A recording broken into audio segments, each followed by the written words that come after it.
जब आप आगे बढ़ेंगे तो परेशानी होती। कह रहा कि जब जब कोई आजाद परिंदा आसमान की ओर बढ़ा, धरती की मर्यादा छूटी, प्रतिबंधों का बोझ बढ़ा, तो नन्हे पंखों की हसरत को, नन्हे पंखों की हसरत को गिद्धों ने जो ही देखा, उसके पंख कतरने को फिर एक नया षड्यंत्र करा।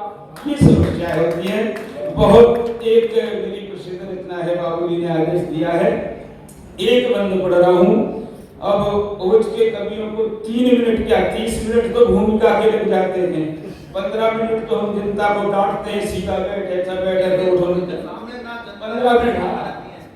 तो अब उतने से भी कविता एक बंद मैं सावरकर का पढ़ रहा हूँ, सुनिएगा कि कैसी बहस छिड़ी है भारत में सावरकर की, कैसी बहस छिड़ी है भारत में सावरकर की, ये अंबर सावरकर का, ये धरती सावरकर की। माता के कोमल एहसासों में वो आज तक भी जिंदा है, और सावरकर पर बहस करी तो मातृभूमि शर्मिंदा है।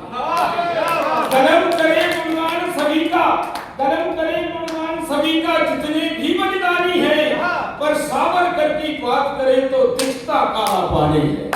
सावरकर की बात करें तो दिखता काला पानी है। और राजनीति में प्रपंच नीति को फिर मैंने ललकारा है, सावरकर की प्रतिमा पर से किसने पुष्प उतारा है, सावरकर की प्रतिमा पर से किसने पुष्प उतारा है। यदि बयां करूं उस बलिदानी का जीवन, जुबां मेरी थर्राएगी, कागज के पन्ने फट जाएंगे, कलम भी आंसू बहाएगी, आजादी का वह दीवाना हंसते हंसते जेल गया, 2 जन्मों का कारावास वह 1 जन्म में झेल गया। क्या बात है। 2 जन्मों का कारावास वह 1 जन्म में झेल गया।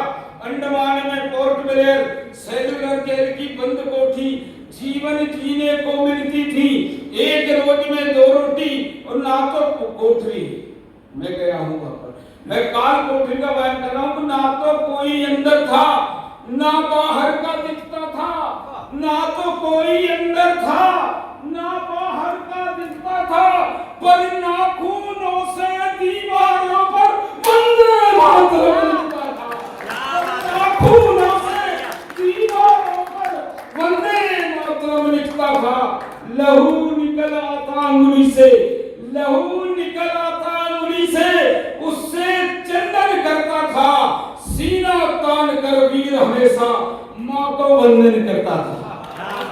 सीना तान कर वीर हमेशा माँ को वंदन करता था। इसीलिए कौशल ने एक बात और छोटी सी और मैं कह रहा हूँ, हम लोग कभी लोग थोड़ा सा कल्पना का सहारा लेते हैं कि विद्रोही होने की सारी मुसीबत केवल उनके घर में थी। दोनों भाई जेल के अंदर, माता केवल घर में थी। 10 वर्षों के अंतराल में एक रोज मिले भाई, दोनों भाई। सावरकर को पता नहीं था कि बड़े भैया भी जेल में हैं। 10 वर्षों के अंतराल में एक रोज मिले दोनों भाई। अंबर रोया उनके मिलन पर, रोक सकीना धरा रुलाई। और सावरकर ने कहा, भैया भैया तुम भी हो इस जेल के अंदर, तुम भी थे इस जेल के अंदर। अनुमान अगर कर लेता मैं, सौगंध सेवा की इस कोठी को खंड खंड कर देता मैं।